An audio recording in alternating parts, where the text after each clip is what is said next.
एक बार की बात है, एक घने जंगल में एक आदमी अपनी पीठ पर एक बड़ा थैला लादे हुए एक संकरे रास्ते पर चल रहा था। वो एक जादूगर को खोजने के मिशन पर था, जो शक्तिशाली चिकित्सा क्षमताओं के लिए जाना जाता था। उस आदमी ने सुना था कि क्षमा किसी भी बीमारी को ठीक कर सकता है, चाहे वह कितनी भी गंभीर क्यों न हो, और वो उसकी मदद लेने के लिए उत्सुक था। चलते चलते वो आदमी एक साधु के पास आया, जो रास्ते के किनारे गहरे ध्यान में बैठा हुआ था। वह आदमी रुक गया और साधु से पूछा कि क्या वह जानता है कि जादूगर कहाँ मिल सकता है। साधु ने आंखें खोली और उस आदमी की तरफ देखा। जिस क्षमा को तुम ढूंढ रहे हो वो दूर नहीं है, उसने कहा, लेकिन सावधान रहना, क्योंकि इस जंगल में एक बाघ है। वो भयंकर और अप्रत्याशित है और आपको अपने पहरे पर रहना चाहिए। उस आदमी ने साधु को धन्यवाद दिया और बाघ पर पैनी नजर रखते हुए अपने रास्ते पर चलता रहा। आखिरकार वो जादूगर के पास आया, जिसने उसका गर्मजोशी से स्वागत किया और उसकी बीमारी में मदद करने की पेशकश की।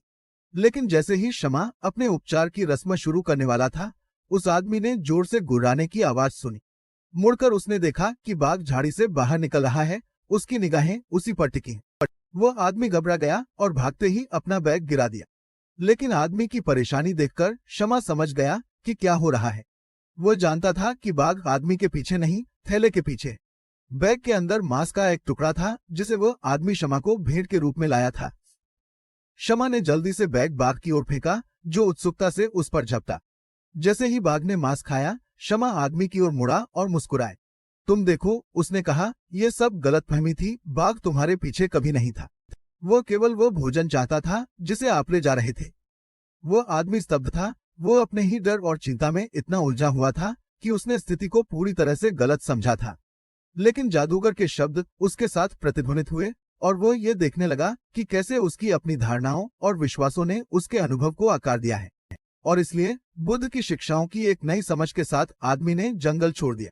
उन्होंने महसूस किया कि हमारे अनुभव हमारी धारणाओं से आकार लेते हैं और केवल अपनी पूर्वकल्पित धारणाओं और पूर्वाग्रहों को छोड़कर ही हम वास्तव में दुनिया को वैसा ही देख सकते हैं जैसा वह है। उन्होंने करुणा और सहानुभूति के महत्व को भी समझा, क्योंकि केवल क्षमा की समझ और त्वरित सोच के माध्यम से ही वो संभावित खतरनाक स्थिति से बचने में सक्षम थे। जैसे ही वह चला गया, उस आदमी ने शांति और ज्ञान की भावना महसूस की जिसे उसने पहले कभी अनुभव नहीं किया था, और वह जानता था कि वह जीवन भर इस सबक को अपने साथ रखेगा। आप जीवन में देखते हैं, आपके जीवन में आपके अनुभव इस बात से आकार लेते हैं कि आप अपने आसपास की दुनिया की व्याख्या और समझ कैसे करते हैं। चीजों को वास्तव में देखने के लिए अपनी पूर्वकल्पित धारणाओं और पूर्वाग्रहों को छोड़ना महत्वपूर्ण है।